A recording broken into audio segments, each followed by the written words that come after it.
ನಮಸ್ಕಾರ ಸ್ನೇಹಿತರೆ, ಭಾರತ ವಿರುದ್ಧದ ಅಭ್ಯಾಸ ಪಂದ್ಯವನ್ನ ಬಾಂಗ್ಲಾ ಸೋತ ಬಳಿಕ ಅತ್ತರು ಶಕೀಬ್ ಅಲ್ ಹಸನ್ ಬಳಿಕ ಭಾರತ ತಂಡದ ಬಗ್ಗೆ ಹೇಳಿದ್ದನ್ನ ಕೇಳಿದರೆ ನೀವು ಕೂಡ ಸಲ್ಯೂಟ್ ಮಾಡ್ತೀರಾ. ಹಾಗಾದರೆ ಸುದ್ದಿಯ ಸಂಪೂರ್ಣ ಮಾಹಿತಿ ಏನು? ಅಷ್ಟಕ್ಕೂ ಭಾರತ ವಿರುದ್ಧ ಅಭ್ಯಾಸ ಪಂದ್ಯವನ್ನ ಬಾಂಗ್ಲಾ ಸೋತ ಬಳಿಕ ಶಕೀಬ್ ಅಲ್ ಹಸನ್ ಹೇಳಿದ್ದೇನು ಗೊತ್ತಾ? ಹೀಗೆ ಇದರೆಲ್ಲದರ ಬಗ್ಗೆ ಇವತ್ತಿನ ಈ ಒಂದು ವಿಡಿಯೋದಲ್ಲಿ ತಿಳಿಸ್ಕೊಡ್ತಾ ಹೋಗ್ತೀನಿ. ಹೀಗಾಗಿ ದಯವಿಟ್ಟು ಈ ವಿಡಿಯೋವನ್ನ ಕೊನೆವರೆಗೂ ನೋಡಿ ಸ್ನೇಹಿತರೆ. ಆದರೆ ಅದಕ್ಕಿಂತಲೂ ಮುನ್ನ ನೀವು ಕೂಡ ಟೀಮ್ ಇಂಡಿಯಾದ ಅಭಿಮಾನಿಗಳಾಗಿ ಈ ವಿಡಿಯೋವನ್ನ ನೋಡುತ್ತಿದ್ದರೆ ತಪ್ಪದೆ ಈ ಕೂಡಲೇ ಈ ವಿಡಿಯೋಗೊಂದು ಲೈಕ್ ಮಾಡಿ.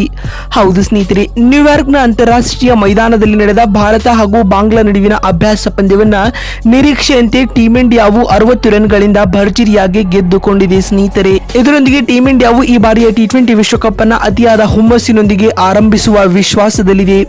ಹೌದು, ಈ ಒಂದು ಪಂದ್ಯದಲ್ಲಿ ಟಾಸ್ ಗೆದ್ದಂತಹ ಟೀಮ್ ಇಂಡಿಯಾ ತಂಡದ ನಾಯಕ ರೋಹಿತ್ ರವರು ಮೊದಲು ಬ್ಯಾಟಿಂಗ್ ಮಾಡುವ ಆಯ್ಕೆಯನ್ನ ಆಯ್ದುಕೊಳ್ಳುತ್ತಾರೆ. ಅದರಂತೆ ಮೊದಲು ಬ್ಯಾಟಿಂಗ್ ಮಾಡಿದ ಟೀಮ್ ಇಂಡಿಯಾವು ನಿಗದಿತ 20 ಓವರ್ಗಳಲ್ಲಿ 5 ವಿಕೆಟ್ ಕಳೆದುಕೊಂಡು 182 ರನ್ ಕಲೆ ಹಾಕಿತು ಸ್ನೇಹಿತರೆ.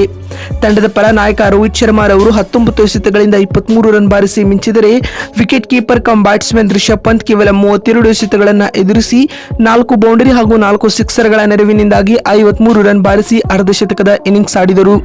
ಇದಾದ ಬಳಿಕ ಕೊನೆಯಲ್ಲಿ ಬಂದ ಹಾರ್ದಿಕ್ ಪಾಂಡ್ಯ 23 ಎಸೆತಗಳನ್ನು ಎದುರಿಸಿ 40 ರನ್ ಬಾರಿಸಿ ತಂಡಕ್ಕೆ ಕಾಣಿಕೆಯನ್ನ ನೀಡಿದರು.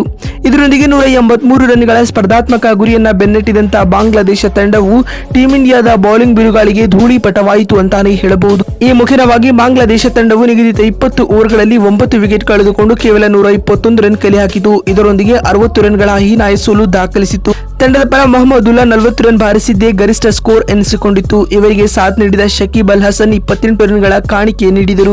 ಇದೀಗ ಭಾರತ ವಿರುದ್ಧ ಅಭ್ಯಾಸ ಪಂದ್ಯವನ್ನ ಬಾಂಗ್ಲಾ ಸೋತ ಬಳಿಕ ಮಾತನಾಡಿರುವ ಶಕೀಬ್ ಅಲ್ ಹಸನ್ ಅವರು ಭಾವುಕರಾಗಿ ಈ ರೀತಿಯಾಗಿ ಹೇಳಿದ್ದಾರೆ. ಅಭ್ಯಾಸ ಪಂದ್ಯದಲ್ಲಿಯೂ ನಮ್ಮ ಆಟಗಾರರು ನೀರಸ ಪ್ರದರ್ಶನವನ್ನ ನೀಡಿದ್ದಾರೆ. ಇಂದಿನ ಪಿಚ್ ನ ಬಗ್ಗೆ ಮಾತನಾಡುವುದಾದರೆ ವಿಶೇಷವಾಗಿ ಇಂದಿನ ಪಿಚ್ ತುಂಬಾನೇ ಡ್ರೈ ಆಗಿತ್ತು. ಅಲ್ಲದೆ ಮಧ್ಯಾಹ್ನದ ಪಂದ್ಯವಾಗಿರುವ ಕಾರಣ ಜಾಸ್ತಿ ಬಿಸಿಲಿರುವ ಕಾರಣ ಬಾಲ್ ಮೇಲೆ ಯಾವುದೇ ನಿಯಂತ್ರಣವನ್ನ ಸಾಧಿಸುವಲ್ಲಿ ನಮ್ಮ ಬೌಲರ್ಗಳು ವಿಫಲವಾದರು. ಇದು ತಂಡದ ಸೋಲಿಗೆ ಪ್ರಮುಖ ಕಾರಣವಾಯಿತು ಎಂದು ಶಕೀಬ್ ಅಲ್ ಹಸನ್ ಹೇಳಿದ್ದಾರೆ. ಮತ್ತು ಮಾತು ಮುಂದುವರಿಸಿದ ಶಕೀಬ್ ರವರು ಟೀಮ್ ಇಂಡಿಯಾದ ಆಟಗಾರರು ಇಂದು ಬ್ಯಾಟಿಂಗ್ ಮತ್ತು ಬೌಲಿಂಗ್ ಎರಡು ವಿಭಾಗಗಳಲ್ಲಿಯೂ ಉತ್ತಮವಾದ ಆಟವನ್ನ ಆಡಿದ್ದಾರೆ. ಅದರ ಪರಿಣಾಮವಾಗಿಯೇ ಅವರು ಪಂದ್ಯವನ್ನ ಭರ್ಜರಿಯಾಗಿ ಗೆದ್ದುಕೊಂಡಿದ್ದಾರೆ ಎಂದು ಹೇಳುವ ಮೂಲಕ ಭಾರತ ತಂಡದ ಬಗ್ಗೆ ಒಳ್ಳೆಯ ಅಭಿಪ್ರಾಯವನ್ನ ಶಕೀಬ್ ಅಲ್ ಹಸನ್ ನೀಡಿದ್ದಾರೆ. ಮತ್ತು ಮಾತು ಮುಂದುವರಿಸಿದ ಅವರು, ಕೇವಲ ಇದೊಂದು ಅಭ್ಯಾಸ ಪಂದ್ಯವಾಗಿತ್ತು. ಇಲ್ಲಿಂದ ನಮ್ಮ ಮಿಸ್ಟೇಕ್ ಗಳನ್ನ ತಿದ್ದಿಕೊಂಡು ಲೀಗ್ ನಲ್ಲಿ ಉತ್ತಮವಾದ ಆಟವನ್ನ ಆಡಲು ಎದುರು ನೋಡುತ್ತಿದ್ದೇವೆ ಎಂದು ಶಕೀಬ್ ಅಲ್ ಹಸನ್ ತಿಳಿಸಿದ್ದಾರೆ. ನೋಡುತ್ತಿರಲ್ಲ ಬಂಧುಗಳೇ, ಭಾರತ ವಿರುದ್ಧ ಬಾಂಗ್ಲಾ ಸೋತ ಬಳಿಕ ಶಕೀಬ್ ಅಲ್ ಹಸನ್ ಹೇಳಿದ್ದೇನು ಅಂತ ತಿಳಿಸಿಕೊಡುವ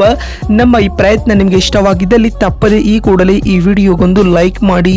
ವಿಡಿಯೋವನ್ನ ಇಲ್ಲಿವರೆಗೂ ನೋಡಿದ್ದಕ್ಕಾಗಿ ಧನ್ಯವಾದಗಳು.